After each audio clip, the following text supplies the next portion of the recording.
Yo, yo, yo, yo, yo, what is up? What's going on? Thank y'all for tuning in to another Daily Fitness live stream show. Yes, let's go. Today we are off to a late as hell start, but it's Friday, so we're going to get a show in today. I got 1 hour and 30 minutes to get this show put on today. Jesus, let me tell you. I'm on the time crunch today, but that's okay. We still here. We still made it. And for your Friday, hopefully you're having a good day. But if you're not, Mr. Chow is going to tell it to you. Mr. Chow, are you there?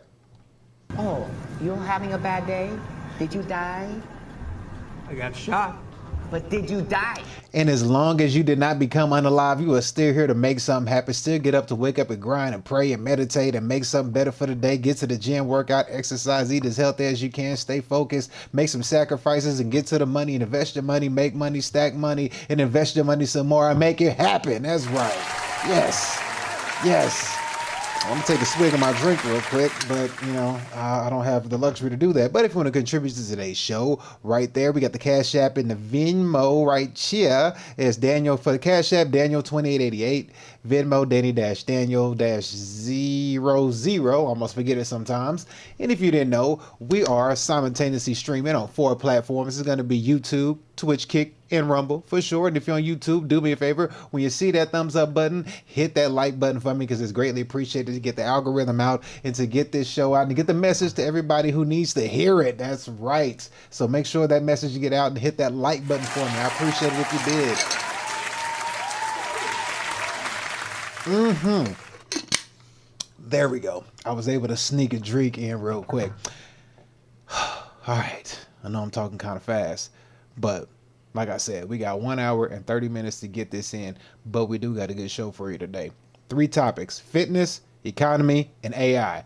That's our 3 topics we got for you today. As always, as we always do, great topics that we have. For fitness, we're going to go a little bit different today with fitness. Fitness going to be a different, we're going to hit it from a different angle. Yeah, for sure. We're going to hit it from a different angle. Ain't that right, baby? We're going to hit it from a different angle. Yes, sir. A different angle. We're going to nail fitness, okay? So just be ready, okay? All right, she ready.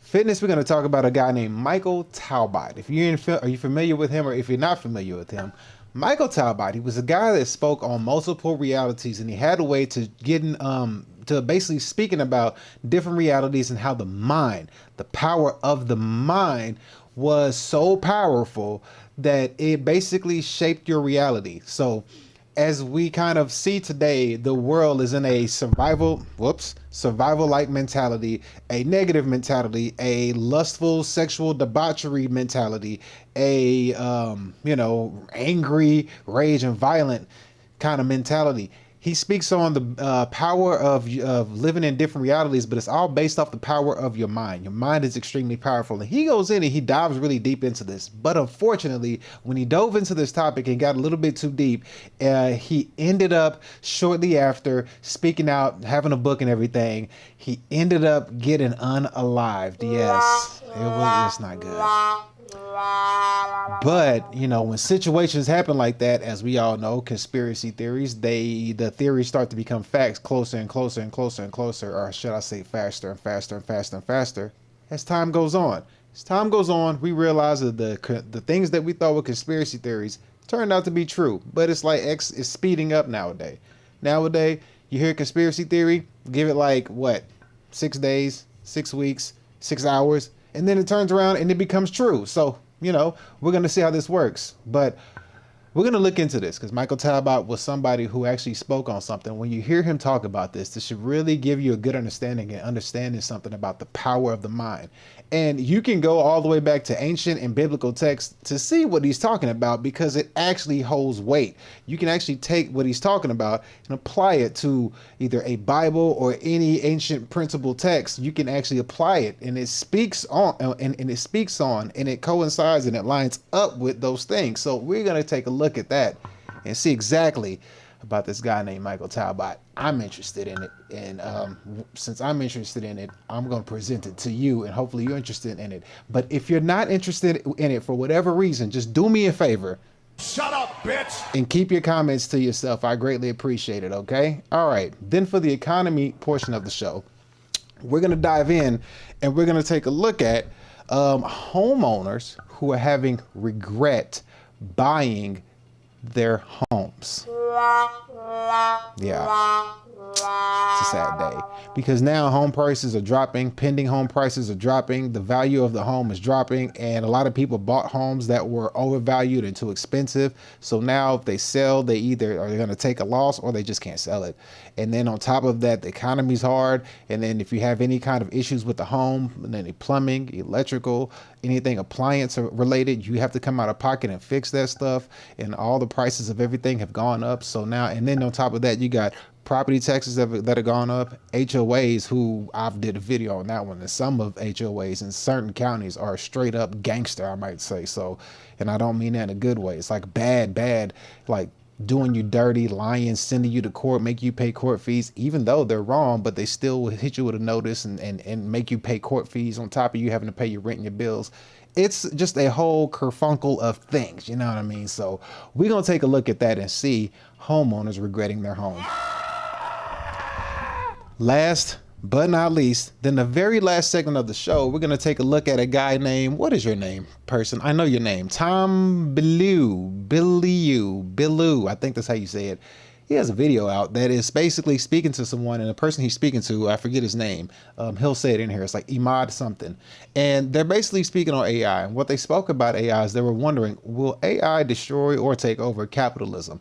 You know what I mean? Because if we have capitalism in today's world, right, and things that people do via capitalism, they, you know, you put together businesses and things like that. You got to get, you know, a supplier, and then the contracts, and then buyers, and then marketing, and all these things. Well, who can compete with AI, who can do all those things 24/7, 365, no sleep, straight dedicated focus, can line all of these different things up from different parts of the world, not just country, different parts of the world, put together contracts and stay grinding? Who can beat that? Who can compete with that? So we're going to see if capitalism is on its way out the door, or humans going to have issues competing with capitalism, and what could that mean for the future of the market and the economy? So that's going to be a really fun topic to speak on with AI, because, you know, the competition with humans and AI is basically, it's like two ways. People are like, AI is going to take away our jobs, but then I'm like, well, AI shouldn't be a reason why you get a job. AI should be a reason why you become an entrepreneur and start a business, because then you're supposed to use AI, aka artificial intelligence. You're supposed to use intelligent one. You right here, you intelligent one. You are supposed to use the fake intelligence to your advantage. It's not supposed to outperform, well, it's going to outperform you. It's not supposed to be a hindrance. It's supposed to be a benefit to you in your life, but you have to figure that part out. It's like a yin and a yang, you know what I mean? You got to figure out the yin and the yang. And if you can program your AI and you are up to speed on your skills, you'll know how to utilize the AI to work with you in life and not work against you, because AI is going to be used against you. I mean, we've already seen, like, the powers that be, they really haven't had a good track record of doing the right thing. You know what I mean? Like, let's just call a spade a spade. Like, they ain't have a good track record of doing the right thing or morally correct thing. So with this, we have AI, and we have the choice to either A, allow the government and powers that be to, you know, imply or whatever you want to do with the AI onto us, or we can figure out how to utilize the AI and let it work with us. I mean, we just have to figure that part out. Nobody's going to do it for us. So you either get rolled with or you get rolled over. The choice is yours. So that's going to be interesting to see if AI is going to destroy capitalism. So those are going to be our three topics. Those are going to be our three videos that we got for today. So hopefully you enjoy the show coming up right now. Yes, sir. Yes, sir. Now, calm down, hold your applause, hold your applause, hold your applause. I don't have much time. Like I said, I got an hour and a half to go through these, so we're just gonna dive right into it. So let me go ahead and get the fitness banner up on the screen. Where is it? Bam, there's my banner. And we're gonna get our sexy Latina to start the fitness segment of the show. Here she go. Let's get ready for the fitness segment of the show. All right, yes. I'm gonna have to try to find a way to get her a better voice. I'm not really feeling that voice. That voice ain't too attractive. Every time I hear that voice, I'm like,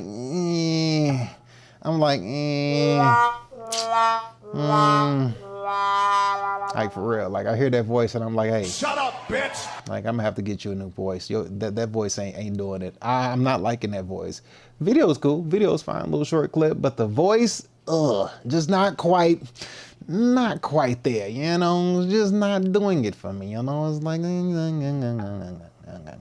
anyway, let's go ahead and dive into this video. Before we do, you know, your boy gotta refresh your screen because YouTube be hitting your boy with them ads on the quickness. They be like, I hit play and they're like 1, 2, 3 ad, and it's like, they caught me slipping. Until I get that YouTube premium. But right now we ain't got it. We gonna get it, but until then, you know, we gonna have to run with the ads. But with that being said, the ads are over. We're gonna get up right on the screen right here, fix that banner, bam, bam, and we got Michael Talbot right here. There's the man himself, the man, the myth, the legend. He is going to speak on it about the different realities. So it says he cracked multiple realities, but then he became unalive. Okay, so let's go ahead and see what he's talking about. So here we go. Here is something. I think if I can read into what you're saying, it has implications for science and for the scientific community. We're locked in this apparently solid, substantive reality. The universe has many, many levels of reality. We just haven't accessed the level that shows us how profound and magical that reality is. What I'd like to do next is I'm working on a book that is the practical application of this holographic idea and all of its various phases. We've got to understand that we have this enormous capability, but our conscious mind feeds it all kinds of things unwittingly and gives it all kinds of mistaken directions. And I want to write a book that really deals with all these things on all kinds of levels, saying, here are the practical applications, how it weighs it. You don't have to deal with the very sort of heady space-time aspects of these things. Right after making that statement on TV, he died in a very strange way. His name is Michael Talbot, an independent researcher who had decoded reality, or multiple realities, something most people were never supposed to know. He passed away suddenly, and his ideas forced many scientists to question what they thought they knew. Talbot's central claim was bold. This world isn't the only one. There are parallel realities happening at the same time, but we can't normally see them. By the late 20th century, quantum mechanics had already exposed cracks in the traditional view of an objective universe. The double-slit experiment revealed that particles behave differently when observed. Slit experiment. All right, so right here what we have here is we have electrons, screens with 2 slits, okay, so whatever that is, and then over here we have the optical screen front and optical screen. So we're looking at what our electrons do when it comes to screens, which is very interesting. So understand something about your body with protons, neutrons, and electrons. Protons hold 6 electrical charges, neutron holds no electrical charge, and electrons hold 6 electrical charge. So with that being said, keep that in mind. Protons and neutrons are close. Electron is the one that free floats around you, okay? So just keep that in mind if you can comprehend. Experiment revealed that particles behave differently when observed, suggesting that the observer is not outside the system, but part of it. Rather than dismissing this as an anomaly, Talbot treated it as the foundation of understanding existence. Reality in a hologram can manifest in 2 ways, as a concrete image or as this sort of indecipherable blur of energy. An analogy to this is when you're watching Johnny Carson on your television set. That's really, his image is encoded in 2 ways. One is as the concrete image on the TV set. One is as the blur of radio waves permeating the living room. And if the... Hey, y'all know who that is, right? That's one of the ladies from the Golden Girls. Let me show my age real quick. That's one of the ones from the Golden Girls. Thank you for being a friend. Doom, doom, doom, doom. Travel around the world and back again. Doom, doom, doom. My heart. Okay. That one is as the blur of radio waves permeating the living room. And if the universe is a hologram of some sense, in some way, it suggests that there may be 2 very drastically different levels to reality, that the concrete reality we see You know, when we look at these chairs and you know, the trees and the clouds and everything like that, Our bodies. are just one way that reality manifests, and that at some deep level, there's a level of reality where everything dissolves into an ocean of energy that is holographically interconnected, where every portion of the universe is contained in every tiny area of the universe. From this perspective, reality is layered. Each level of perception connects to deeper levels, and all of them converge into a unified field where the division between mind and matter disappears. Within such a framework, death is not an ending, but a transition, a movement into another layer, similar to shifting frequencies. This wasn't presented as vague speculation. It was a coherent framework. Matter depends on consciousness, not the other way around. For ordinary readers, this was a shocking reversal of common sense. For certain institutions, it overlapped with secret research into altered states and perception. If you take two subatomic particles like electrons, and in certain instances, when you do something to one, it will always affect the other, no matter how far apart they are. It's kind of like stories that you've heard of identical twins where when one is hurt, the other feels the pain. And the problem is that we can find no process. Hold on real quick. So what he just said right here, listen to this. And in certain instances, when you do something to one, it will always two subatomic particles like electrons. And in certain instances, when you do something to one, it will always affect the other, no matter how far apart they are. Okay, so if you ever think about this, this is actually a real good example of something. So think about this. Think about like you're in a relationship and you're like in love with someone, like maybe a high school sweetheart, somebody you've been with for a long time or whatever. You know, you get to intertwine and be with that person, or maybe like a friend of yours that you've like known for a really long time, or maybe a sibling or something like that. And you have that feeling of like, you know, knowing that something is wrong or something's off, and they like pop in your head and you're like, man, let me check on such and such, or let me, you know, and then when you call or you reach out to them, you get in contact with them, you find out that whatever you was feeling was right. You know what I mean? You're like, dang, I knew something was up. Like something just told me to call you. You know what I mean? It's kind of like that feeling. It's like, it's almost like the power of love and connection that our electrons potentially could have to one another. But in this world that we live in, they are really, really, really trying to destroy that connection between the two via materialistic gains or materialistic things. So therefore, we won't have these connections anymore. And I feel sorry for the younger generation of kids. They don't really comprehend this connection. Very few of them do, if any at all. All they comprehend is whoredom and harlots and, you know, sugar babies. They because that's what they see on the internet. That's who they see winning, and that's what's pushed to them, and that's what they're given in college. So it sucks that that's how they perceive things. You know, they don't understand connections, and it's really destroying a big childhood of children growing up, and then they get older and it's like they're just all discombobulated because they're all material and not really internal. You know what I mean? If you know, you know type thing. I can't really explain it all that well, but you kind of grasp the concept if you understand what if you understand or been through it before. But this generation of kids, this here ain't gonna make sense to too many of them at all. They're like, huh?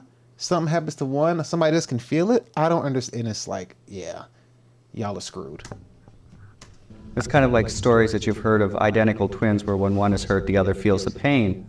And the problem is that we can find no process known to physics that explains how these could be sending a signal back and forth. In fact, Because it would have to be faster than the speed of light. instantaneous. It would have to be an instantaneous signal, and Einstein's theory of relativity said you can't have instantaneous signals because it would mean that you could violate the time barrier and conceivably call your grandfather and tell him not to marry your grandmother. And most physicists say, well, this would be just too troubling to incorporate into a rational picture of reality.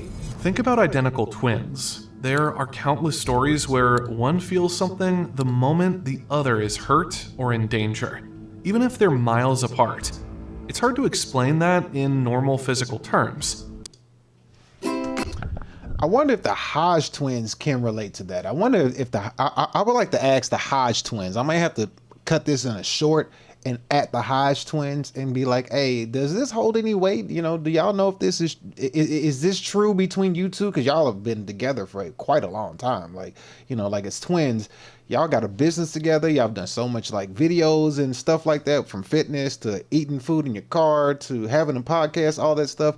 I would like to know personally to the Hodge twins, like, do y'all experience this? You know, is this something you feel? And hell, not just the Hodge twins, but all twins. But do you, anybody that's a twin, 10 brothers, twin sisters, twin brother, sister, do y'all feel this? Is this something that you really feel? Like it, because, you know, twins, y'all are identical in every form of the word, you know what I mean, as far as like your genes and everything, your looks and all that stuff. So I'm just curious. I would like to know that. I would like to reach out to them. So hopefully they get this short when I clip this and see what they say. Maybe they'll reach back, maybe they'll be like, shut up.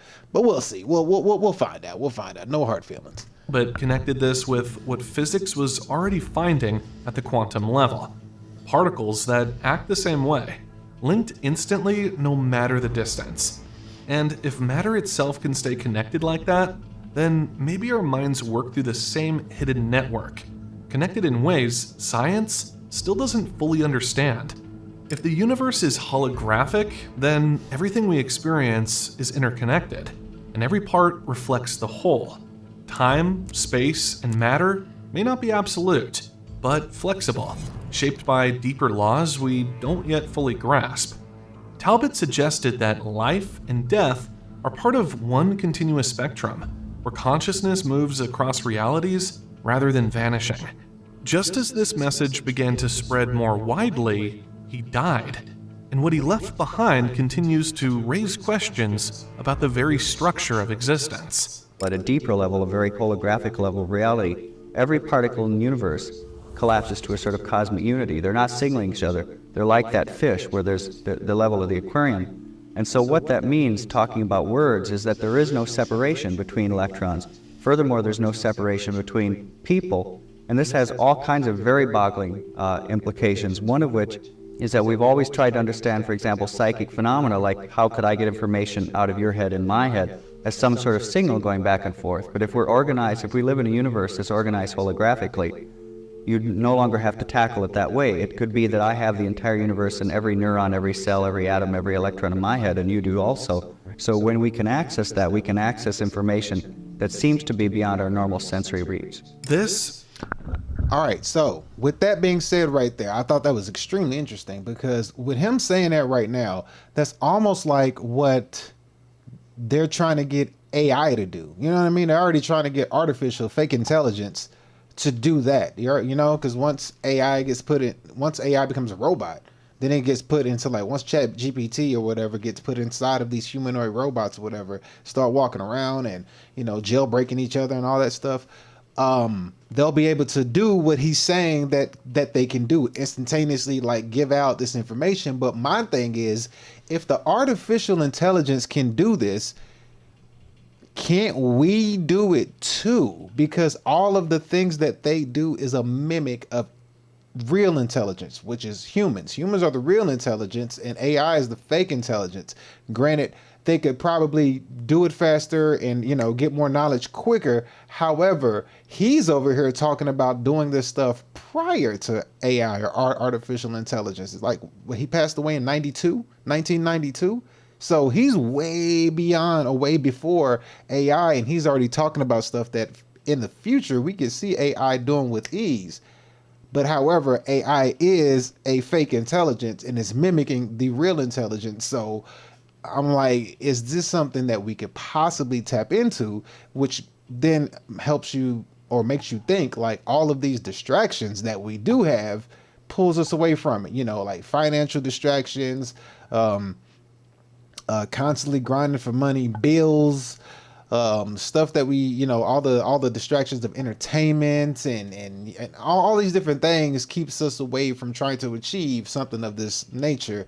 But at the same time, we'll watch AI do it and be like, oh wow, you know, but it's like AI is basically trying to mirror us and tell us, like, you know, you can do this, right? But you're not. So I'm showing you what you could do, because I am an image of you. I'm the fake version of you, but you have to be able to tap in. You know what I mean? So, like, I feel I believe that we should be able to do this as well. It's just that you get what I'm saying. I don't, man. You get it. You get it. You get it. You ain't This was one of his most provocative claims, that separation itself is an illusion. If every part of the universe already contains the whole, then the idea of being isolated, whether as particles or as people, simply collapses. What appears as distance is just part of the projection. In that sense, telepathy or intuition would not be about sending signals back and forth, but about accessing a field that already holds everything, everywhere, at once. The real shock was how far this could go. If every person carries the entire universe within them, then boundaries between minds are only temporary filters. Under certain conditions, those filters could loosen, and experiences usually dismissed as paranormal might be glimpses of how reality truly works. Oh, great. A request for a new video? And you know, whenever they were speaking on things like how the minds can like sync together, and I actually believe this because of one thing. And I don't know how I do this, but my best friend, he'll have a situation happen to him, and it's always the same type of situation. He'll always be like, "Man, guess who I seen?" And it's like every time I'll be like, "Hold on." And I name the person, and he's like, "Dang, how'd you know?" I'm like, "I don't know, but I always get that right when you ask me that question." He's like, "I know." That right there in itself, and I've done it multiple times, and it'd be like right on the first try. He was like, "Dang, fool, how you know?" And I'm like, "I don't know, but every time you ask me that question, it's like I can like seem to know who you're going to name." And I was like, a majority of the time, like I get it right. So like I believe that that's true to an extent because I do that with him, and it's weird. It's like, "Man, guess who I saw today?" And it's like I start brainstorming, and it's like this person. He's like, "Dang, how did you know?" And it's like, I don't know, but like I've known you for so long. It's almost like I could like think of the same person that we potentially could be. You know what I mean? It's like I could pick somebody out and just like think like, I bet you it was this person. And it's like, dang, how did you know? And it's like, I don't know. It could have been anybody, but yeah, you get what I'm saying. So yeah, I believe that some of this stuff could be true, and you know, just with distractions and people never sitting alone in a quiet room still for an extended period of time, which nobody probably ever does. The very few that do are the ones that advance in like finances and wealth and health and life. But you know, let me quit talking. Also turns out that our brain uses Fourier transforms to translate visual information. This is a very unusual state of affairs. It's kind of like discovering Eskimos speaking Spanish. You know, it's not proof that the brain is a hologram, but it's suggestive that the brain is a hologram. And it turns out, in fact, all of our senses appear to rely on sort of Fourier transforms, that they all seem to use the same mathematics. So again, here's evidence that the brain uses the same mathematics to decipher the sensory world as are involved in the making of a hologram, which is, as I say, not proof, but compelling evidence that something is going on there. This was another piece of evidence pointing in the same direction. The mathematics of holograms seem to show up in the way the brain processes sight, sound, and other senses. If true, then our entire nervous system might be working on holographic principles, breaking reality into frequencies and reconstructing it into the world we see and feel. That would mean perception itself is not a window onto an external reality, but a process of decoding a far more complex pattern hidden beneath appearances. For Talbot, this was more than theory. His perspective was shaped by direct experience. At a young age, I had an out-of-body experience where I left my body, and it became quite apparent to me while I was having this experience that I was thinking, but my brain was back in my body, which I could see in my bed. I knew it wasn't just a dream because I floated out over the ground outside my family's house, and I saw a book lying on the ground, and it was a book by the French short story writer Guy de Maupassant. And the next day, a neighbor said, "By the way, Michael, I lost a library book by Guy de Maupassant. Have you seen it?" And I thought, well, I floated over it last. I didn't tell the neighbor that, but there was the book. And I was always I'm still very scientifically oriented. I want to understand the world in scientific terms. But it was really the first time that I sort of had to confront, the difference between my spiritual beliefs that we can survive, our bodily death, and this deeply held belief, scientific belief of mine that it's the brain that's doing the thinking. And I realized I had a kind of epiphany where I thought it isn't the brain that's doing the thinking. So I am not entirely certain that it's just the electromagnetic interference patterns that is the brain hologram, because those obviously would perish when the brain perishes. I think there might be some subtler level, some subtler energy that we haven't discovered with our technology that's involved in this also. If thought could continue outside the body, then the brain could not be the ultimate source of consciousness. Something else had to be at work, some layer of energy or order that science had not yet detected. For him, this was the beginning of an unavoidable conclusion.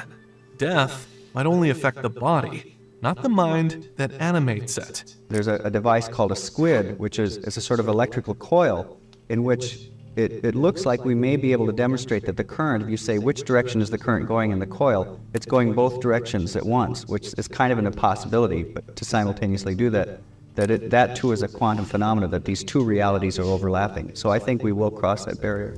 Did you know a Consumer Report found that 90... All right, so we will cross that barrier. So far, so good. Trying to get a grasp of understanding to what he means by that. I'm curious as to if people who do quantitative math, or people who are quants, I wonder if this is something that they either A, tap into, or B, that they end up is this something that they learn? You know what I mean? Like, do they learn about math and the human body? Do they tie together? If any quants out there know this, do quants, quantitative either theory or quantitative mathematics, do y'all tie in math with the human body? I'm very curious to know if that's true, because if so, that would be extremely interesting and very intriguing. And if so, why? And what are some of the outcomes that you come to when you do such thing? But anyway, let's keep going. Let's go ahead and finish up this video. We're almost done, so here we go. This pushed the idea further. If a current can flow in two directions at the same time, then reality is not locked into one outcome. It means that different possibilities can exist side by side, overlapping until something forces a choice. That's not science fiction. It's a lab result pointing to the same conclusion. Our universe may hold multiple realities at once. And if quantum systems can do this, the question is whether consciousness itself is capable of moving between those overlapping states. The implications here go beyond physics. They touch everyday life, even medicine. In medicine, people have used this application of the holographic idea that we respond to the model of reality. Say this may be why we respond more to the placebos, to fake drugs. There's a very famous example of a fellow who had lymphatic cancer, tumors the size of oranges all throughout his body. His doctor basically thought he had about 3 days left to live. The fellow heard about a new drug called crebiozin and said, "You've got to give this to me." And the doctor said, "Well, frankly, I don't think you have long to live, and this drug takes several weeks to take effect." He gave the man crebiozin, and 3 days later, the man's tumors melted, as the doctor put it, like snowballs in a hot stove, completely gone out of his body, faster than the strongest radiation treatment could have melted them away. The man is up and around, walking around his hospital room, resumes his normal life, seems to be completely cancer-free. Several months down the line, he reads an article saying crebiozin isn't that effective. Boom, boom, boom, all his tumors come back. He's back in the hospital. The doctor starts to realize that maybe it wasn't the drug that cured the man, but the man's belief. So he lies to the man and he says, "Those articles are wrong. Crebiozin is effective, and in fact, I've got an even more potent version of it." He injects just salt water into the man's veins. Again, the man's tumors melt away. He resumes his normal life. Unfortunately, many months down the line, he reads final studies on crebiozin saying it's completely ineffective. Boom, boom, boom, his tumors come back and he dies. Stories like this reveal something we usually overlook. So he's saying the power of his belief system is the reason why his tumors went away and came back. And I've also heard that too. I've heard that before. Like when people go to the doctor and they hear that they have cancer, when the doctor tells them that they have cancer, from hearing those words, cancer, whatever illness, whatever, when they hear those words, you always find out that the symptoms either A, get worse or they speed up. You know what I mean? Like they come in, like how many times have you known somebody who was sick, right? Who had some kind of sickness. And then when they got to the doctor, got a diagnosis, it's like being at the doctor, it like sped the process of the illness up. It just like started speeding up. You know what I mean? It's like y'all ain't helping. Like we were doing good before we came and saw y'all, and now that we see y'all and we're here, and you give us this news, and then you start applying treatments, like the sickness, the cancer, the disease, or whatever, it's like speeding up. It's like everything's going so fast, and they're like, they got 6 months to live. You got 3 months to live. Oh, you're not gonna be able to do this. You're not gonna be able to walk. You're not gonna be able to and it's like just bad news after bad news after bad news, and you just like, well, we hope this works. We don't know if this is gonna work. It might work and it might bring it back. So there's never no how do I say it? Like positive speaking. It's all like just doom. You know what I mean? Like you're not gonna make it. You got a chance to live, but you have a 70% chance of this failing. And it's like you're hearing that, and then when you leave, you're in bad spirits, you're in a bad mood, and you're all sad and all that stuff. And it's just like weighing on you. You know what I mean? So now you're believing like, what if I don't beat this? What if this doesn't work? And what if I can't make it, man? What if I only got 6 months? And it's like, you're just like, you know what I mean? So now your belief system has been shot, and now you're thinking of nothing negative. So I think this does hold some weight to it. I do believe this. I do believe this holds some weight to it. So yeah, there's that. But let's continue. The body doesn't just respond to chemicals. It responds to belief. If the mind expects healing, the body can sometimes follow, even when the treatment itself is fake. That's the placebo effect, and Talbot saw it as another clue that consciousness is not separate from physical reality, but directly shapes it. Think about what that means. If expectation alone can shrink tumors, then our model of reality isn't just in our heads. It reaches into the body, into matter itself. The placebo effect stops looking like a medical trick and starts to look like evidence that belief can bend the physical world. One of the areas you had mentioned earlier, that one of the exciting things about the holographic idea is that people have taken this and explored all different realms. That some have used it to say this is how acupuncture works, because it turns out that there are little micro acupuncture systems where you can find the entire body in the acupuncture points of the ear. Recapitulated right in the ear, yeah. Right. So that we've talked about the placebo effect. Some have said that the holographic idea applies to near-death experiences. One of these individuals is Kenneth Ring, who is at the University of Connecticut, studies near-death experiences.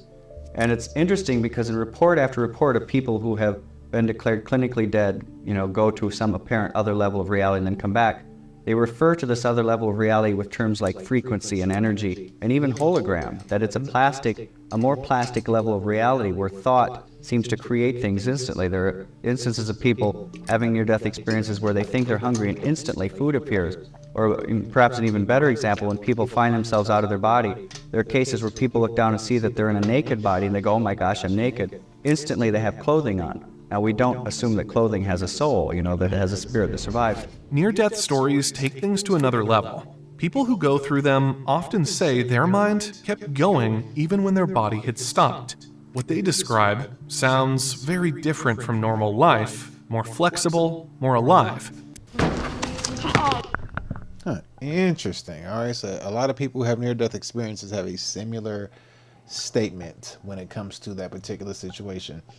So yeah, I wonder exactly for people who have near-death, that's what they should do. People who have near-death experiences, they should all congregate together and speak on it and see it, you know what I mean? Like how, that we live in the world of the internet, and but it's hard to tell what's true and what's not, because you could go on the internet and like find a chat room or something where a bunch of people say that they are, but then like half of them could be bots and half of them could be true, or some could be lying and some could be true, because people will go in there just to spew, just to be like, oh, you people are crazy. So it could be 50-50. It could be chat bots and real people. I would rather have a group of people come together, like in the same room, and then speak on their situation that happened to them. That would be something good to see. People who had death experience, or near death experience, I should say, and they should come together in a room, like 20, 50 of them or whatever, and just sit down and like each one talk about your experiences and just listen and see if there's anything similar to what each of them have. You know what I mean? I think that's the power in collective thinking. You know, everybody has the same thought or similar experiences, and put everybody in the same room together. You never know what could happen. Like, you really don't. You never know what could happen, because those people have been through something and think a certain kind of way or a different kind of way or whatever, and you never know what could come of it. So yeah, that would be interesting. I think that's what people should do. But let's continue. It's like the world around them was responding straight to their thoughts. Talbot looked at this and said, maybe this is a small glimpse of how reality really works when the brain is no longer in the way. I very much believe that our soul lives many, many lives and goes through these things.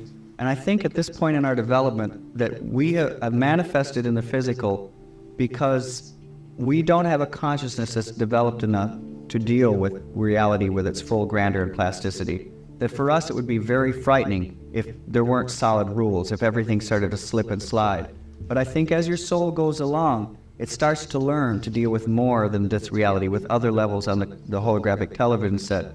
And when you start to open those doorways, that's when reality, the plasticity of reality, starts to seep in. But then you go through a sort of shamanistic rite of passage, because you've got to go through, most people go, put an interpretation on it. They go, oh, this is an angel, or this is, you know, a demon, or a UFO abduction. And if you do that, you're missing the basic lesson of shamanism, which is that everything that you experience in the non-ordinary reality of the shaman has psychological meaning for you. That you are entering a level of reality that responds so directly to your thoughts that your every thought helps what manifests.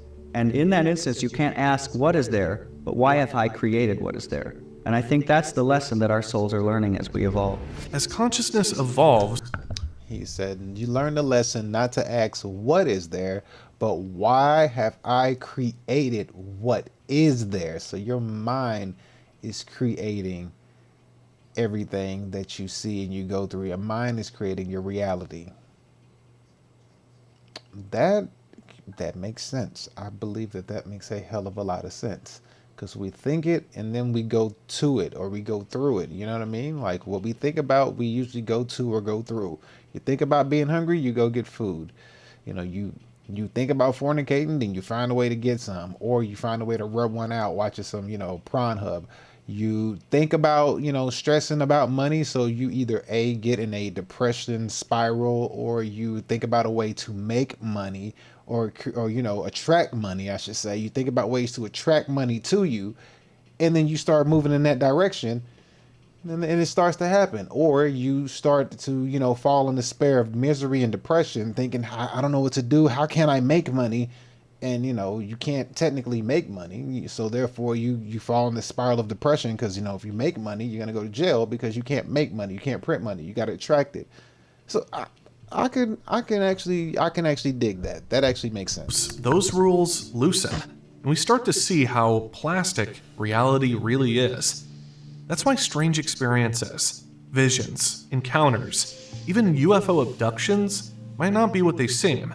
They could just be the mind trying to make sense of another layer of reality that answers directly to thought. When you encounter something that is truly of another reality, your perceptions and trying to pull it out of this blur of energy and make it into a hologram don't quite know how to put it into form. And so I think that the reason there are many psychological motifs in UFO experiences is because there's something going on, but the surface appearance is a product of the person's own psyche. In other words, a lot of what's going on in these various holographic realities are like ink blots. Right. They can be interpreted like dreams as well, that they have psychological symbols in them. Mm-hmm. But they're also something real there, because UFOs can be tracked on radar. They leave circles, you know, on the ground. They leave traces of physical evidence. The universe, in his eyes, wasn't a fixed machine. It was alive, layered, holographic, and deeply connected to consciousness. Death wasn't the end. Paranormal experiences weren't random. Even the strangest encounters could be part of a deeper structure we're only just starting to notice. Talbot didn't live long enough to see how much his ideas would spread, but the questions he raised remain just as sharp today. What if reality is not as solid as we think? What if our minds are part of a field far larger than we've been taught to believe? My daughter was diagnosed. Okay, there we go. And there they go. They try to hit us with some stuff to make us feel bad and sad. But shout out to him for that video. Shout out to Michael Talbot. Rest in peace. Yes. So, what did we learn? What did we learn? We learned about the power of thinking, the power of the mind. Try to sit down and think about nothing but positive and thinking that you are unstoppable, untouchable, and you are a force to be reckoned with, but not in a negative way, in a positive way, thinking that nothing can stop you and that nothing can deter you from achieving any goal or anything that you set out to conquer. And, you know, align yourself with that way of living. Align yourself, you know, physically, take care of your body, mentally, clear your thoughts and have positive thoughts, and then spiritually, which I believe in. You know, you take care of the body, you take care of the mind, and when you align those two, then the spirit will come intact. And also add meditation to get closer and align with your spirit. So do those three things, align those things up, and just see for yourself. You know what I mean? Find out for yourself. That's how I see it. So learn how to basically think, if I can take care of my body, if I can clear my mind and have positive thoughts, and I can sit down and meditate for 15 to 30 minutes a day, be still and quiet in a quiet room and be still, what will the effects be if I continue to do this consistently? Same thing with business. You know, the slogan, mind your business. Well, yes, if you mind your business, then your business will mind you. So therefore, that's why you have to stay consistent, stay focused, and have a good positive spirit about what you're doing, a good positive mindset, positive thinking, have a routine. That's why people are always saying, what's your routine? What do you do? You know, if you have a routine to your business, you know, there's a reason why you wake up early. There's a reason why you wake up early, you go exercise, you do this, you do that, you dedicate X amount of time to your business. And then, you know, you go throughout the rest of your day, and then you wash, rinse, repeat, and you do it over and over and over and over. And then it starts to compound over time. It compounds over and over and over. You start to get in this rhythm, this motion. You start to kind of fall into the lines of the 7 hermetic principles. You start to fall into that rhythm of like mentalism, correspondence, rhythm, vibration, polarity, cause, effect, and gender, because everything that you're doing is falling in line. You know what I mean? Everything is falling in line with one of the other. You know what I mean? Mentalism, the mind is all the and everything that you're thinking about, you're focused on. The correspondence, as above, so below. You know what I mean? And then you got the rhythm, constantly doing it. Vibration, you're raising your vibration. You're not drinking or smoking. You're eating as healthy as you can. You're working out. You're exercising. Then what is it? Not polarity, cause and effect. Then you cause and effect, because you're doing these things, you're gonna get this. You know what I mean? Like, you're doing this to get that. And then, you know, gender, which is masculine and feminine, but that can be basically deciphered in how you're navigating, you know, because the masculine is like an action. You know what I mean? So are you taking action to go to what you're trying to do? And also, are you attracting it at the same time? Are your actions attracting what you're trying to get to? Because the masculine is action-based, the feminine is attraction-based. So are your actions attracting what you're trying to do? So as you see, all of these principles, they fall in order. You know what I mean? I think I missed one while I was saying that. But you get the point. You get the idea of what I'm trying to say. But shout out to him. Round of applause to him for that video.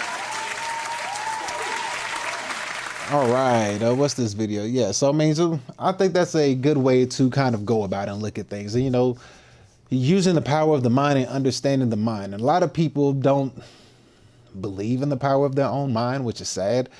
But for the ones that do, they're the one that flourish and thrive, and they don't survive. They thrive in this life. They don't have to worry about being in survival mode because that's a low frequency. And then they don't do what low frequency people do. You know what I mean? They're not always like lustful and stuff like that. I mean, they probably get to that point whenever they high up and all that stuff. Then, you know, they start to, they start to relish in the spirit of Solomon with like, what is it, 300 concubines and 700 wives or something like that. Boy was out there slanging. I mean, he was out there just clapping it up, just beating everything. You know what I mean? But keep that in your mind. Keep the power of your mind as something that you need to focus on, because we live in a very materialistic world, and it's materialistic for a reason. It's to keep you away from believing in yourself, because that's where everything starts. Everything starts from within yourself. You got to believe in yourself first. You got to take care of yourself first. You have to sacrifice things within yourself first. You have to do things that you never normally do in order to achieve things you never could achieve. Who knew, right? Common sense. If you want to get things you never achieve, you got to do things that you never done before. I mean, it all goes together, but it's a consistent pattern. You have to keep going. You don't just stop. You can't go for like a month and be like, oh, it's not working, I quit. Well, that determines the losers and the winners. You know what I mean? Because the winners keep going. They don't believe in quitting and they don't believe in losing. They just like, I ain't there yet. You know what I mean? Maybe I got to twig something a little bit. Maybe it's something I'm not doing right. I got to twig it, but I got to keep going. And regardless of what I'm going through, I still got to keep going in that direction. You know what I mean? Like life is going to happen. Fallbacks, setbacks, you know, family, kids, whatever it is that you have, friends, bills, whatever the case may be. You're going to slip, you're going to fall, you're going to stumble, but are you still going in that direction regardless of your world around you crumbling and falling down? So, yeah. There's my speech on that, man. If you enjoyed that, send me an email. I'll send you an invoice for that good knowledge I just dropped on there. All right. Here we go. So the next thing that we're going to get into, oh man, I had my mic in the wrong spot. The next thing we're going to get into is we're going to drop into the next segment of the show, which is going to be the economy. Where is the banner? I got to change the banner. I got my eyes down here. Here we go. Going into the economy of the show, we're going to take a look at homeowners who are having regrets buying homes, which has to suck, especially, you know, when you look at buying a home, people look at that as one of their biggest investments or whatever, and one of the greatest achievements. But when that achievement goes sour, well, then it's like, you know, that's got to be a defeated feeling. But nonetheless, we're going to take a look at this and understand the economic cycle that we're in. So without further ado, we are going to drop in and let our sexy AI lady bring us the intro to the economy. Here we go. Welcome to the economy segment of the show. Enjoy. Yes, sir. Enjoy is what we will do. Thank you, sexy lady. I got to give her a name. I got to give all of them a name. I got to figure out names for each of my AI ladies. AI be fun. If you play with AI correctly, boy, AI could be really fun because you can use all these AI agents and you can have all these AI people doing things for it could really be fun. Like, I don't believe people should fear it. I think people should embrace it and be like, this will be a really fun endeavor. Like, if I learn how to utilize this skill, this will be a game changer. But if I don't learn how to utilize the skill, this will be a detriment. And I think it'll be so much fun. I gotta name each of my ladies for introductions. I gotta figure out names for them. We got a Latina one, we got a Brazilian one. I think I just made another Latina one. You're gonna see her when the AI segment of the show come up, and you're gonna see on the ending too, because I made two. So you're gonna see them, boy. You're gonna see them. I gotta figure out names for them. If you got names, let me know. But so far, we're gonna figure it out. With that being said, so we're going to dive into this video right here. This video was by Mr. Orlando Minor. He's going to go ahead and dive in and tell us about homeowners having regrets for buying their home. So let's not waste too much time because I am on a time crunch. We're going to switch the banners and we're going to sit here and let this lady talk and go over this video. So here we go.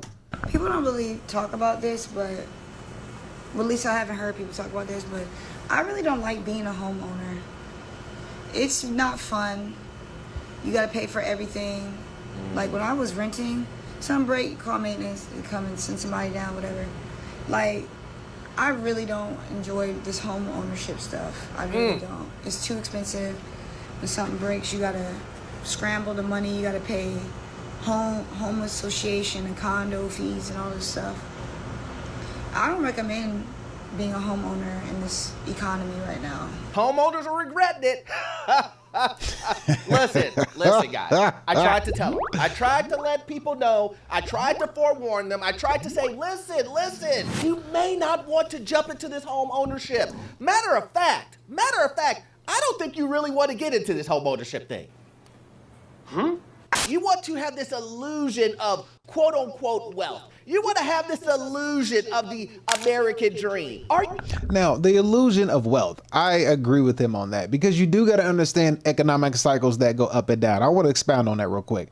People who have the illusion of wealth, the first thing they get into when they speak about the illusion of wealth is they always think about a home. They always think about real estate. I'm like, as life goes on, I get older, I understand things. I'm like, man, there is more than one way to skin a cat. There's so many different ways to skin a cat. Yes, real estate is a good one, but you have to understand something. This is something I've understood as I got older. It's like, okay, it is a good deal. Don't get it twisted. However, it's only good depending on the economic cycle, okay? Buying a home is a good deal depending on the economic cycle. Buying a land is a good deal depending on where you buy the land. And then if you're able to build your own home on top of it. So if you're able to buy the land and put a home on top, cool. But if you're getting into a home, you have to understand that the home is already pre-built. Somebody built the home for you. Then you got to take out a loan. You got to go into debt. If for some reason people don't comprehend that all because you have a home, you're in debt like hundreds and hundreds of thousands of dollars, so you don't technically have a home. Yeah, the worth of the home might go up and you can sell it and get a profit out of it, but that all just depends on the economic cycle that we're in. It just depends. Same thing with land. Land can go the same way too, because the property taxes go crazy. But you know, over time, as you learn about things and learn what to do, if you can discover and figure out how to get an allodial title to your land and know how to, you know, have good land with good soil and things like that, it would be more beneficial to you. And if you can figure out how to buy and have the house built for you, if you can build a home on your own or understand the process of building your own home, probably would take longer, but still in the long run, it would be a better end for you. But just the understanding of wealth is not all based off of just real estate. There's different avenues you can go down to accumulate wealth, but everybody's always told real estate, which it is good, but you just have to dive deeper and understand that there's more than one way to accumulate wealth. And I'm gonna leave that up for you to figure out. But let's let Orlando continue. Are you really even looking out for yourself? Matter of fact, the other day you were just telling your friends you're on the fence. Matter of fact, you were telling your friends the other day and telling your family members, I'm broke and I don't have any money. And today you're trying to buy a home? Make that make sense to me. You weird, buddy.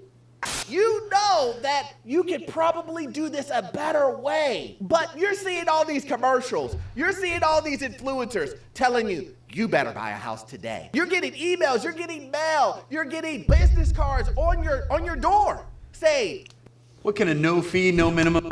Whoa, no. I always remember, man, you're always being sold to. You're always being sold to. Somebody's always trying to sell you something. If somebody's trying to help you, they're trying to sell you something. I know people are like, well, they're supposed to charge. And it's like, yes, I get it. People are supposed to charge. But at the same time, it's like, are they really trying to help you, or are they just trying to make money off of you? You know what I mean? And that's why I always say, mind your business. Keep your head down for 5 or 10 years. Once you accumulate enough money over time, you'll be in a better position to make good business and financial decisions, because you've stuck to one thing for so long and you saw the fruits of your labor come to fruition over time and compounding interest with the consistency and time that you put in, and you actually had a plan that you saw and you followed through with the routine and everything.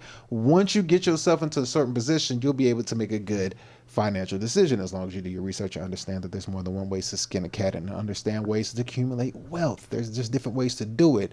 You just have to, I mean, you got to go through trials and tribulations. You got to win, you got to lose, or if you're lucky, you got a mentor that can actually get you on the right path to begin with. You know, like they say, keep living. You know, one of those situations. But I digress. Let's continue.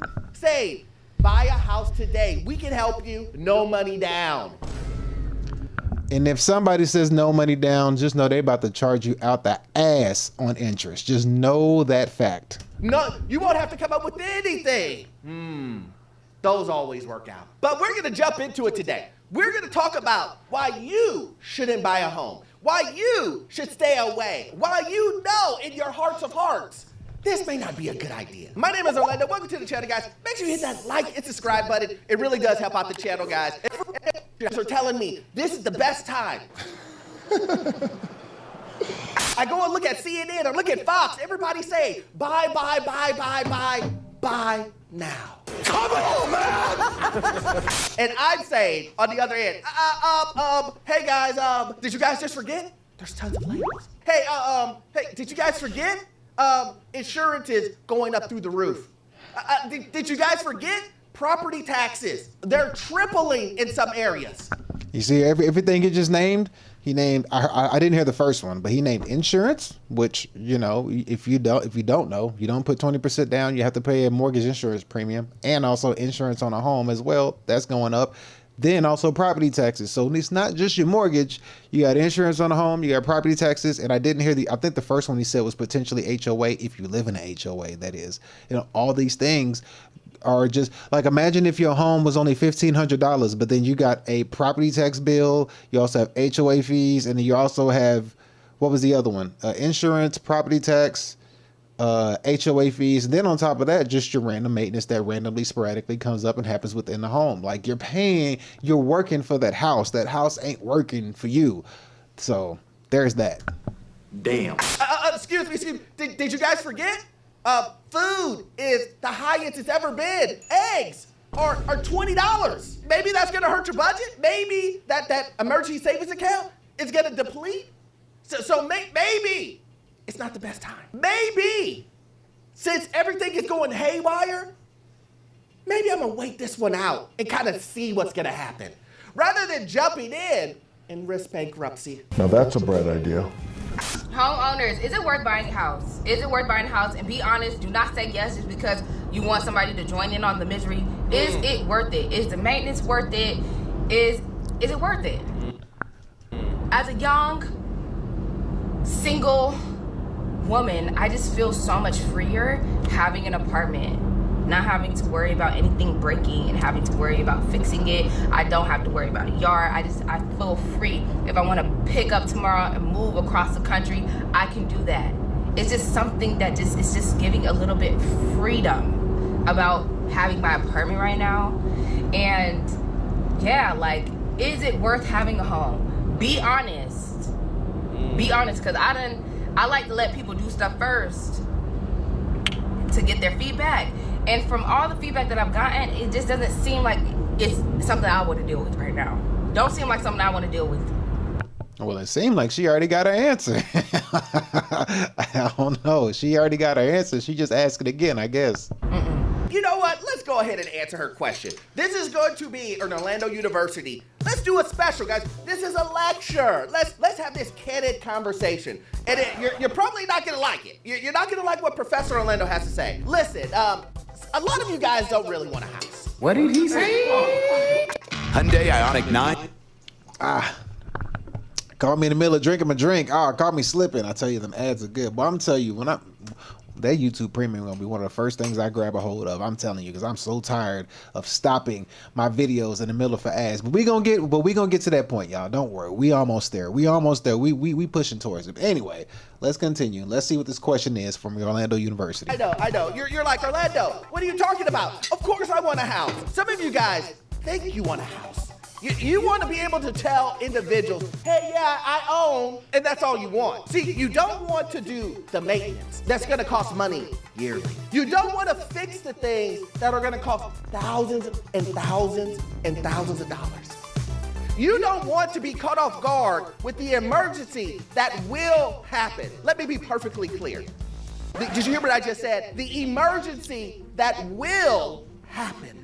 It's 100% Make that make sense to me. Someone asked you to borrow $100 and you didn't have it. What makes you think you're gonna have the $150 plumbing service call? He didn't even fix anything yet. He didn't even fix anything yet. That's just for him to come to the house. But then after he fixes everything, or he tells you, oh yeah, you know what, I'm gonna do this. Yeah, I'm gonna only spend 30 minutes here. That's $450. I don't want you to be like, oh man, there's an electrical issue. Can't afford that. Guess I gotta go into foreclosure. Guess what? The HVAC is off. Can't fix that. Guess I'm gonna go into foreclosure. Or, you know what? I just won't fix it, and it'll fix itself if I just ignore it, right? I'm smart. Next thing you know, it's a $15,000 repair. Because you ignored it. No. I'm not buying a house anytime soon, or at least in the next couple or few years. And it's not because I can't afford one, because I could easily afford one, especially if I moved out the city and lived in a suburb. But the main reason isn't because of the money or because it's not a good investment. It can be. I don't think they are a great investment for me, but they can be. But it's because it doesn't fit my lifestyle. And a lot of people go into buying a house or get pressured to buy a house by people that they know and end up realizing that doesn't fit their lifestyle. I'm a person who wants to live abroad for a year or two. I'm a person who loves to travel. I'm a person who doesn't want to deal with tenants if I have one, or deal with repairs, because I work already in a utility space from construction, and I don't like dealing with large construction projects on my house, especially if I have to do upgrades. So if you're going to buy a house, understand your lifestyle. If you want to stay in the area for a long time, go ahead and do it. Did you hear the young man? He said, it doesn't fit my lifestyle. You know what? I'm going to be gone majority of the time, and this isn't going to work. There's going to be maintenance that's going to come with this, and I don't want to have to pay for it. You're so smart. You're so effing smart. This is something that you guys need to look for. This is something that you should be researching. This is something that you should be like, you know what? There's just too many cons of buying a house right now. That's exactly the answer I wanted. I know. A real estate agent is going to tell you right now, today, you better buy today. You better buy today, because if you don't buy today, you're going to miss the greatest wealth creation. Inventory is going to drop. Or here's the new one. There's so much inventory, you better buy now before it disappears. Oh, beautiful! There's someone right now that has only. And of course, as you already know, real estate agents, they get an incentive to get your money. You know, if you buy a home, they get paid. They're salesmen. You know what I mean? They're salesmen at the end of the day. Salesmen, saleswomen, whatever you want to call them. They selling you their business because they trying to get paid. And then they're trying to convince you that I have secret hidden knowledge that you don't. Well, in this world that we live in, you can get the same real estate knowledge without a real estate agent. That's just a fact of the nature. In today's world, you can get real estate agent knowledge without a real estate agent. So pretty soon, they won't be needed. It's just a matter of time. I mean, straight up, they won't be needed at all. So, I mean, you can already see homes virtually and all this stuff, and somebody could grab a phone and call you via, like FaceTime or something, and like walk around the house and show you the home. Like, it's just like, you know, you don't have to like go there anymore. You can literally like look at it on your 2K, 4K TV and get like, oh, okay. Oh, all right. And then you can, you know, figure out what the dimensions of each bedroom or each home, you know what I mean? You can get the square footage, you get the dimensions already. Like, you can look at it. So it's like, you know, over time, that's going to be a non-wanted, or it's going to be an unwanted, a job that's going to be obsolete. There it is. Hey, I don't know, $6,000, $5,000 to their name. They have a pre-approval sitting in their email right now. And that's all the money they have to their name, their credit, everything meets the bare minimum. And your real estate agent is telling you, hey man, you need to buy now. Listen, forget all, you got approved, right? Buy now. Just go ahead and just punch the ticket. But what if I was to tell you, the reason why he doesn't care, his commission isn't coming from you. Wait, what? But what if his commission was coming from you? Would he change his tune? Or would he change his tune and leave you in the dust and say, he's not qualified? If his commission came from your account that you barely have the minimum is, would he still tell you it's a good idea? Probably not. But listen. Hey, he's speaking facts on that, straight up. Always, always, always, always follow the money. If somebody's getting a benefit from you financially, you already know they're gonna have your best interest at heart. That's just how things are. So it's not hard to do the same research that they do. It's not hard anymore. You can do the same research. You can do comps in the area. You can figure out what comps are, what other property prices are, what they sold for. You can figure that out now on your own. You don't need the MLS like they have. Yeah, the MLS might be a little bit more detail oriented, but also you can find people who have real estate agents MLS passwords and logins that they can look at up on. It's just like it's really, you know, it's it's an industry that will be going by the wayside pretty soon, I believe. I mean, I could be wrong, but I'm just saying. And I mean, there's more that go into it as far as the contractual part of it, understanding the timing and each contract that comes in with it, how much time you have, and, you know, having money in escrow, and then understanding how much time you have to do the repair part, and then how much time you have to, you know, back out of the deal. All these different things come into play, but it's not hard to figure out. But anyway, let's continue. Listen, you ain't gotta trust me. Listen, I'm just a guy on YouTube. Yeah, I've been doing this for 20 years, but listen, nobody cares about that anymore. You know, now, if I just had a Lamborghini in front of me, everybody'd be like, oh, Orlando. You're the best.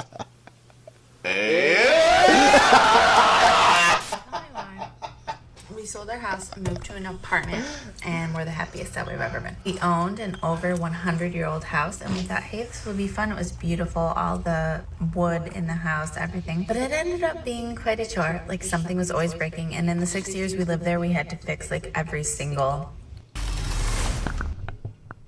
I mean, she did say 100-year-old home, like, and you're complaining that every year you had to fix something in the home. I mean, it's 100-year-old home. And did you do, like I said, there's always when you're buying a home, you should always do an inspection of everything, but you know, you have to pay for your own inspector. So you always gotta have inspections for, you know, you gotta have a, what is it? You want to have an inspector come in and inspect everything thoroughly. You know, you want to have somebody inspect the appliances. You want to have somebody inspect the structure of the home and the ins and outs. You want to have, like, you know, all different kinds of am I saying instructor? Inspector. Jesus. Oh my God. Hold on. You need to get an inspection done on it, and you need to have all different kinds of inspections done to it. You know, check the inspection of all the appliances, check the inspection of the structure of the bones of the home, check the inspection of every wall, mold, everything, to know exactly what you're getting yourself into. Inspections are very important. Don't skip out on the inspection phase if you're buying a home. Pay the money for the inspection, or else you're going to be in what she's talking about. She's talking about every year we bought a 100-year-old home, and every year we had repairs. It doesn't sound like they did an inspection on this home, which would have saved you this headache. But anyway, let's continue. Utilities thing possible, and the market's really bad right now to buy, so we decided, F it, we're selling it, we're moving to an apartment. Okay, it's a newer apartment. It's like 1,000 square feet compared to like the 2,300 square feet that we had before. It's only a 1-car garage, which before we only had 1 car, but now we need 2, so we bought another one. My husband doesn't get to park in it, of course, and we're just way more happy. Okay, everyone tells you, oh my God, you're wasting money if you rent, you have to own your house. Like, you know what? F that, we weren't happy. And now we are. And it's just another way that I'm seeing that everyone has lied to us. Listen, and here's my thing, guys. Here's my thing. Too many people care about what others think about how they manage their own money. Bars. Let me rewind that. That right there was good. Yo, hold on. Let me give this man a round of applause. Those were bars. Let me give him a round of applause for that. Bars. Say it one more time for the people in the back. Here we go. Listen, and here's my thing, guys. Here's my thing. Too many people care about what others think about how they manage their own money. Man, give him another clap for that one, boy. That right there is the bar of the year. Like, that right there is just. Let's continue. Jesus. That's the truth. Too many people care about, if I buy this house, people may think that I'm rich, or that I got money, or that I'm doing really good.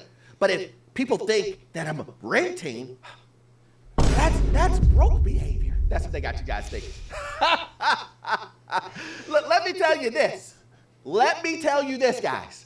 I see P&Ls, I see budgets every single day. And I can tell you this. I have seen many a time someone who owns a home, who has a luxury car, and the person who rents has more money than them. I know some people are gonna. Facts, though. That's facts. Yes, he's so right. That's 100% true. He needs another round of applause. He's spitting bars right now, yo. That's so true. Because this is what it is. People will think that if they see somebody driving a Mercedes, a BMW, a Corvette, if people see somebody driving a nice car, they automatically think, oh, they can't afford it. Technically speaking, they probably can. But on the back end, if you make $10,000 a month and somebody else makes $4,000 a month, okay, cool. The person with 10 grand probably has like a $2,500 to $3,000 rent or mortgage payment, right? Let's say mortgage payment, because we're gonna go with the house, and then with the mortgage payment on the home being $2,500. No, we'll lower it down, $2,000. So $2,000 for the mortgage. No, $2,500. $2,500 on your mortgage payment for a house, right? Then your car, you have a nice car, whether it's like I don't know, whatever you want to call it, a Raptor, a big truck, whatever, but then your payments on your car is like $500. Then you got to get insurance. That's another like $150, right? So that's like $650 for the vehicle alone. And that's if you have one. You might have two. So you can double that, and that's like another $1,000 something on top of your $2,500. So we're already at $3,700. Okay, then if you live in a home, you have bills. Your bills are going to be more expensive in a home than they are in an apartment. So you can damn near double the bills or tack on an extra $50 to $100 for sure for an apartment versus a home. So you got that bill, you got your cell phone, you have your electricity, you have your cell phone, you have if you have gas or whatever, we'll just keep it electricity. What else you have? Water. Okay, so you add all those things up, plus then you got the property taxes. Then you don't know if the person paid 20% down, so if they have a mortgage and a mortgage premium or not. So that's another amount that could be added to the mortgage that I didn't add into. And then on top of that, you got to add in their groceries that they have. Okay, then you add the groceries up to it. So then all of these things, they add up so quick. And I know I'm missing a bunch of things that I didn't even think about. I didn't even tag on the extra stuff, because if you have a house, you're normally, you're probably, if you have a maintenance issue in your home, which you will have versus an apartment, if you have a maintenance issue in the home, you got to pay for it out of pocket, versus an apartment, you call somebody up and they come fix it.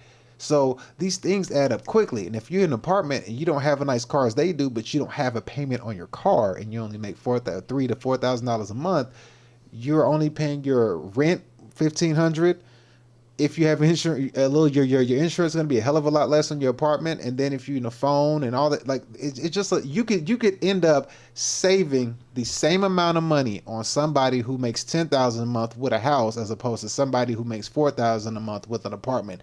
When they break down all of their expenses, they could literally be saving the same amount of money. Just one person's side looks nicer than this person's side, but they're both could be saving the same amount of money in the end. That's something that, people probably don't pay attention to. I tell you, that is a lie. Orlando, that can never happen. There's no way someone who rents can have more money than someone who owns a home. Wow, I would be very surprised. See, that's believing the Kool-Aid. Mm-hmm. See, that's drinking it. You're just ready for the Kool-Aid man to come breaking through the wall. And I can promise you this, the math backs it up. In reality, we all know, everybody knows these homes are expensive. The median average home is now $500,000. We know this is expensive. And yet you are still trying to figure out a way to go broke. You're trying your very hardest to go broke. You want to take away your flexibility. You want to take away all your liquid cash. You want to take away all your future cash just to say, I own a home. Most of you guys don't even want to live in the area. You want to travel. You want to do this. You want to do that. Make it make sense. One battle after another is 98%. Yeah, make it make sense. And with that being said, we're going to go ahead and shut down his video early because it's almost done. And you basically gotten the point. And shout out to Orlando for that video. So give him a round of applause on that one for sure. Give him a round of applause. So yeah, just understanding the importance of, if you're going to buy a home, understanding that when it comes to finances and money, it has to make sense. If you are basically breaking even on a home when you could be living in an apartment, it's like, Well, wait, let me say that correctly. Use an example that I just used. If somebody makes 4,000 living in an apartment versus 10,000 living in a home, but yet both parties are breaking even, living the same lifestyle, like the person making 4,000, they break even, saving the same amount of money the person making 10,000. It could be a good deal, but it just depends on the economic cycle that we're in. If you have a home that you overpaid for to begin with and everything keeps going up, plus groceries and everything, stuff we're seeing now, then it just don't make sense. You know what I mean? It'd just be smarter to wait things out to make the better purchasing decision. It's all about waiting, because it's just it's one of your biggest investments. But if you're going to buy an investment, what do? You wait to buy low so you can sell high. And with homes, that's how you have to wait. You got to wait on homes to buy low to sell high. You just have to, unless you're like $1 trillion corporation and you just like, I just want everything. I don't care about that. I just want to have the home. So you always want to make sure you buy it low so you can basically appreciate as time goes on with the home. If you're appreciating as time goes on with the home, then you bought it at the right time, then it benefits you. So when you leave, you can walk out with $50,000 to $100,000 when you sell the home or more. It makes sense to do it that way. You just got to buy the home at the right time. Buying the home at the wrong time is what we're seeing. You're seeing people buy it at the wrong time, and it's biting them in the ass because the economy is not doing them any favor. They're not benefiting from the cycle. You know what I mean? You have to learn to benefit from the cycle when you buy the home. You're not benefiting from the cycle buying a home right now. It's just not, depending on where you are, but you're just not benefiting from it. It just depends on where you are and how you're doing. Just depends. It all depends. You have to know your finances, know how to handle things, and understanding, is it worth the savings, and is it worth the risk reward, and is it worth the maintenance, repairs, and everything, and can you do the maintenance repairs yourself? That's a big deal. But all that stuff comes into effect in understanding economic cycles. Yes. So with that being said, shout out to Orlando Brown again. Orlando Minor. All right, with that being said, we don't have much time left, so we're going to get to the final segment of the show. We'll have to run through this pretty quickly. We're not going to spend much time on this video. We're going to go to the AI segment of the show. So let me change that banner right there. All right, we got the banner change, and we are going to get into the AI segment of the show. Let me get my sexy ladies who come in here and give us the introduction. Here she go. Welcome to the AI segment of the show.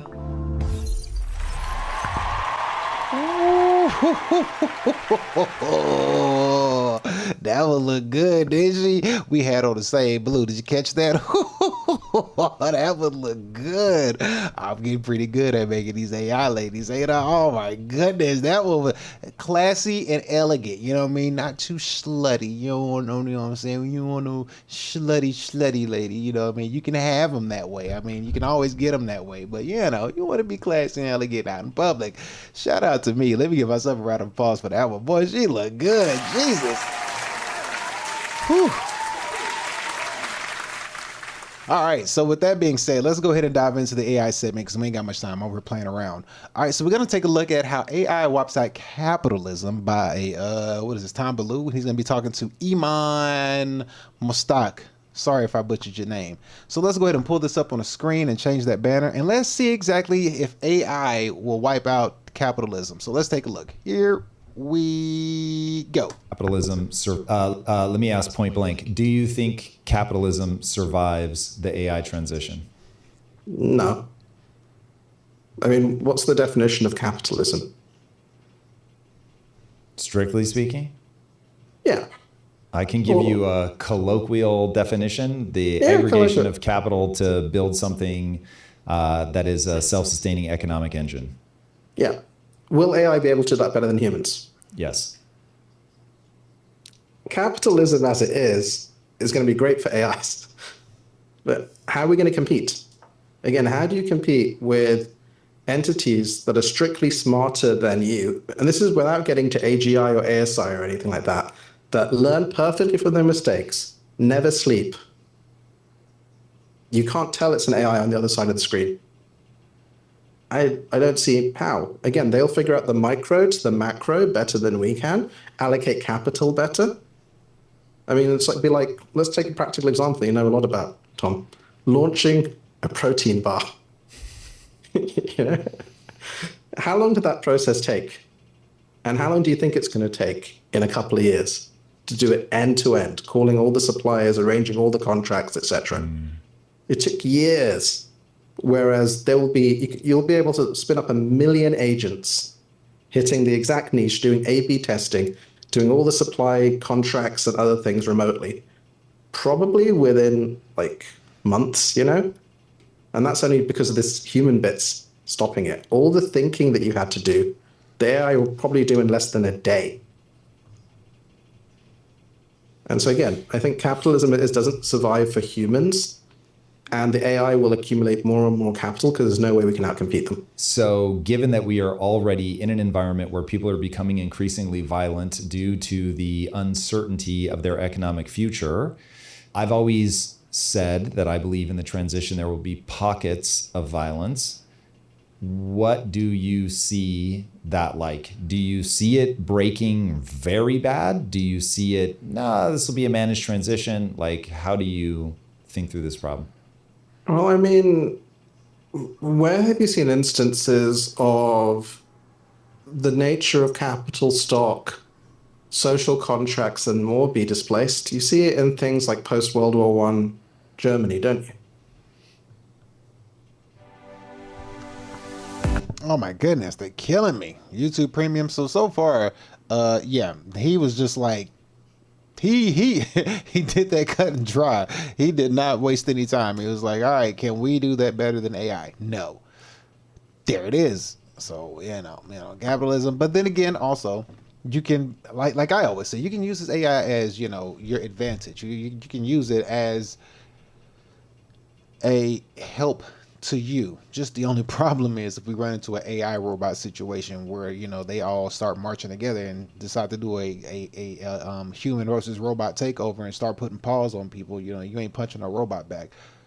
But you can use the AI to your benefit. You can use it to your advantage if you just learn how the inner workings of it works and understand how to program it to do what you want it to do, and basically to program it to your liking and to your creation of life. You have to basically speak to it on how you are the creator and what you want it to do, because right now it's doing what someone else who is creating it wants it to do. And is that creation that somebody is implying, is it implying on you in a positive way or a negative way? That's what you got to ask yourself. So you got to be able to, control this AI. You have the opportunity to be the creator in this new creation, and you can use it for good or you can use it for bad. It's up to you. You just have to be able to understand how to use it. All right, let's continue. We ain't got much time, but let's continue. Here we go.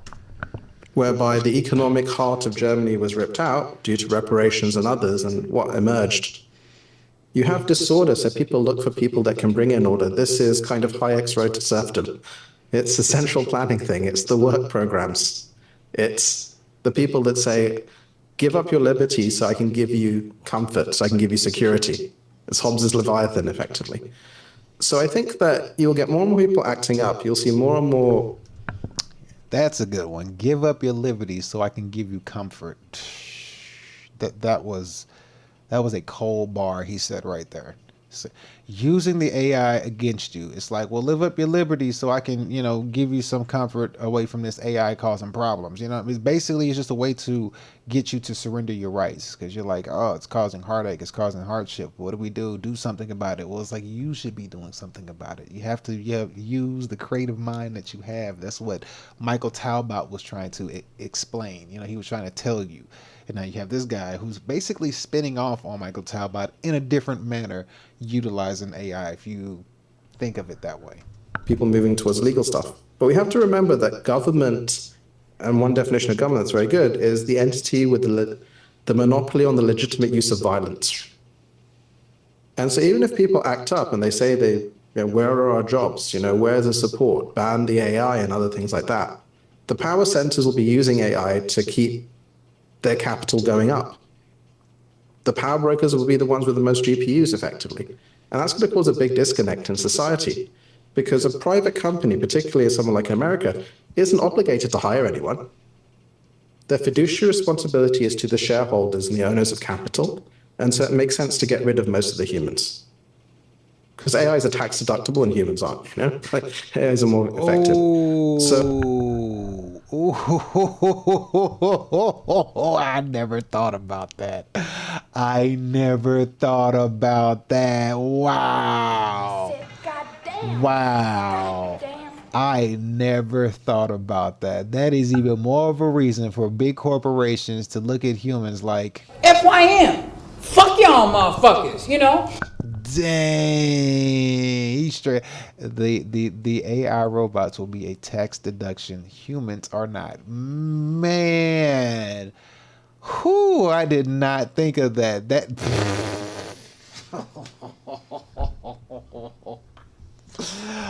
Oh my god! You know, bruh. That right there tells you everything you need to know. Why did I not put that together? That makes so much sense.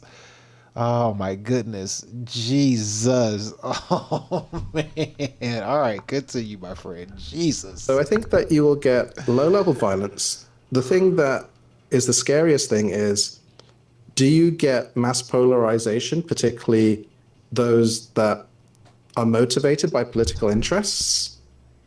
You already at a large scale. We haven't seen mass. Like, again, when we look at uprisings, civil war type things, like Nepal burning their own parliament, or France rioting in the streets, and this is all yesterday. You can go way higher than that. I used to be an emerging market hedge fund manager. I've seen proper coups and kind of other things like that. When the big power structures change, they take advantage of the people underlying. And again, that mechanism of transmission can be even better now to do this. So I think that hopefully we don't get to that point, but when the pie shrinks, because the stuff left over from the owners of the GPUs and capital is going to get smaller and smaller, people are going to compete for capital and power. And again, it's the manipulation of the masses that's the most dangerous thing, but also the discontent of the masses is it's the tinder to which the fire can be applied, right? I think it's very optimistic of you to say low levels of violence. I said today. You can afford to dream big. He said today, not right now. We have low levels of violence. Like Tom is like, we got high levels of violence. He's like, nah, you ain't seen nothing yet, buddy. That's what he tried to say. He's like, you ain't seen nothing yet. I think that's what he said. Tom was basically saying to him like, look, bro, you're being optimistic. Tom was like, we got high levels of violence already. He's like, nah, you ain't seen nothing yet, bro. He's like, just wait till this gets out of hand. All right, I got a little bit of time left. I'm gonna do a couple more minutes on this, then we got to roll up out of here. But let's finish this up, or we ain't gonna finish it, but get some more in. Whoops, hold on. There we go. Violence. I think it's very optimistic of you to say low levels of violence. I said today. Yeah. So if you think of profit as essentially the answer to, I don't have anything else to apply my money to, will we see those kinds of profits occur in the future, or are we going to see a natural contraction of the tax basis because you'll always be able to buy more compute to make your company basically a little bit smarter? So there's now no longer that upper bound to what you would be able to intelligently spend money on. Your comparative advantage, your capital stock, is all compute in the next few years for all knowledge-based work. And so classically it was profit because you needed profit to pay for human outcomes. Because we need to have money to pay for the drink we're having or our shelter or other things. The AIs don't need that. They just need to have cash flow to fund their compute effectively. This is what I call the metabolic rift, where your marginal productivity, your comparative advantage is all compute. If we look at companies like Cursor or any of these other AI companies, they hit $100 million revenue run rate faster than anything we've seen. Anyone who's kind of involved in the startup scene has seen that. Like, this is crazy, right? Like, it used to be that, I think Slack was the record holder for $100 million revenue run rate. It took them 3 years, a few years ago. Now you see companies literally hit that in 3 months. What they're playing is the Amazon game, because Amazon never made profits. Like now they make some profit, right? But Jeff Bezos realized that if he could have customers pay on day 1 and then pay suppliers on day 60, he could generate massive amounts of cash flow that he could then use for other things. AI companies are the same. AI companies will never make a profit, so you can't even tax that. And companies that use AI, because more and more companies that become AI companies, will never have to make a profit either. They're going to play the cash flow game. They don't need to distribute. It's a land grab. Is the best use of money paying it to your shareholders as a dividend, or is it getting more compute to outcompete everybody else? And when that race starts, it doesn't slow down, because when you can have that human, that I can't tell it's a human on the other side of my Zoom, that's when it all kicks off, because it doesn't need new infrastructure, doesn't need anything to plug in. All of a sudden, you just have a bunch of amazing workers who can do just about anything. And that's like, again, probably in a year's time. Okay, so I think how does actually your drop? Profits will drop. I think profits drop, revenue goes up. Yeah. Okay, so that's my read of the situation as well. I think the tax base is going to shrink. You've already given us the math on UBI. It's not really possible. I also don't think it solves the real problem of meaning and purpose. So even if we did it, it wouldn't matter. You're still going to have all the discontent. And you may just make it possible for people to be more violent because they don't have to work, but they're still pissed off. So the thing, though, I'm wondering if you've accounted for in the mathematics is people are going to fight back. So people are not just going to take this lying down. Just look at the dock workers who have, in my opinion, very foolishly put in contracts where you cannot automate the docks, which is madness. But nonetheless, like I get it from the perspective of all I care about is me and making sure that I've got a job. And so the bit of leverage that I have right now is that AI isn't ready to take over yet. And so I'm going to use that against you to forestall the inevitable as long as I can. For me, that just weakens us on an international stage, and people don't seem to have the game theoretic clarity to understand that, take China, they're just not going to play that game. And because Xi Jinping can force people to do whatever the hell he wants, that they will just continue to deploy. So given the likelihood of people fighting back, going for regulatory capture, essentially, how do you see that playing out?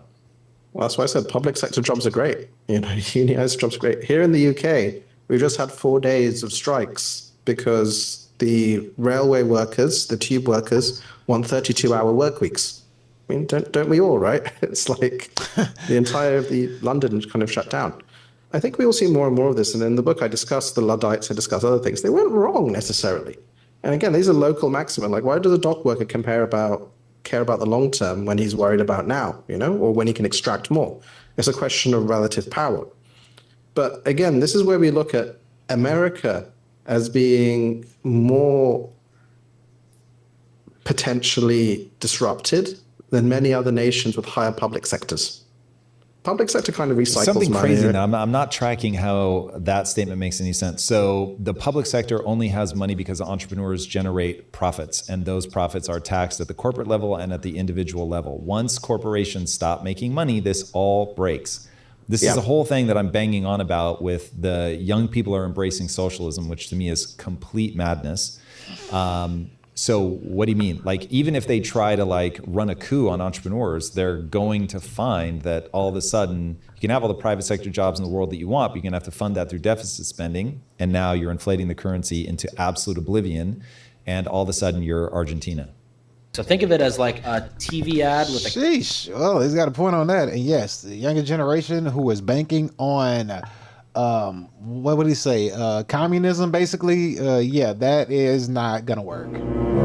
I mean, it'll work, just not in your favor. It'll work, just not in your favor.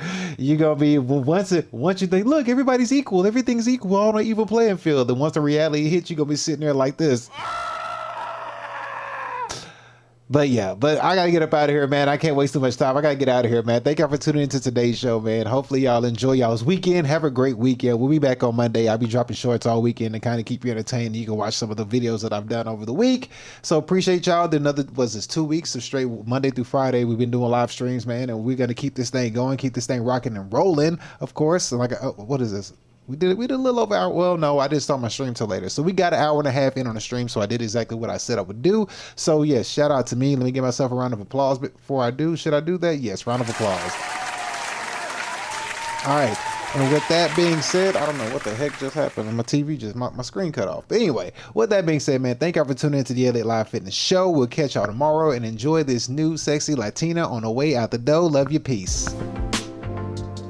Thank you for watching D. Elliott Fitness live stream. Goodbye.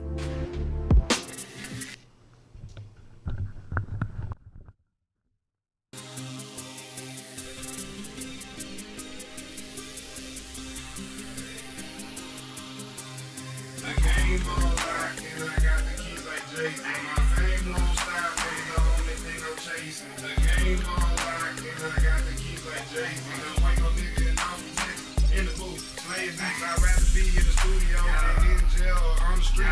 Talking the wrong, couldn't off your teeth. Got that one hit to quit and knock you off your feet. It's big on, baby, I'm obsolete. Pockets chunky like cottage cheese. Real nigga, I just gotta be. Smoking weed that don't gotta see. Used to be a hustler prodigy. I love when people say they proud of me. I'm eating good, smoking broccoli. Taking over blocks like Monopoly. Only fuck the ones that's my policy. Most of these hoes trying to cause a scene. Like niggas mad they not on the team. See, I got bread, then buy the dream. The game on like, and I got the keys like Jay. My fame won't stop, but the only thing I'm chasing. The game on like, and I got the keys like Jay. Can't wait no nigga in the in the booth, playing beats. The game on like, and I got the keys like Jay. My fame won't stop, but the only thing I'm chasing. The game on like, and I got the keys like Jay. Can't wait no nigga in the booth, playing beats. Counting cash and smoking green, can me blow a cloud like a smoke machine. Your bitch on my dick, she got no sustain. Bumblebee ass, yeah, I know it's thing. I'll plug your bitch like a 6-string. Jordan with the bitches got 6 rings. Smoke till my bitch split screen. The first pain pills and sipping lane. Riding dirty, but I'm extra clean. Lyrics nice, but I'm extra mean. All-star, heavyweight like Wolverine. The bitch line say she over me. I flip money like Clover G. Game hustle like TIP. It's hard baby like DIG. Acronym like KRIT. The game on like, and I got the keys like Jay-Z. My fame won't stop, but the only thing I'm chasing. The game on like, and I got the keys like Jay-Z. Don't wait no nigga in Austin, Texas. In the booth, playing beats. The game on like, and I got the keys like Jay-Z. My fame won't stop, but the only thing I'm chasing. The game on like, and I got the keys like Jay-Z. Don't wait no nigga in Austin, Texas. In the booth, playing beats. In the beats like RP. No hard shit with your artery. Cutting up, who sharp as me? Rolling up accordingly. Pulling hoes, no sorcery. Rapping like y'all forcing me. If I ain't right, then it's forgery. Nigga selling to the rock like a forest beat. Lyrical monster on the Lord of Beats. Text nigga, my bitch Georgia Peach. Pimp tight nigga, I do more than cheat. Cold like D-Wade, I ignore the heat. Bitch, on my way, hit the short police. Money jumping like a nigga on my sneeze. Cut the bad James, get me on the beat. Bitch, I'm always winning like, what's the fee? The game on like, and I got the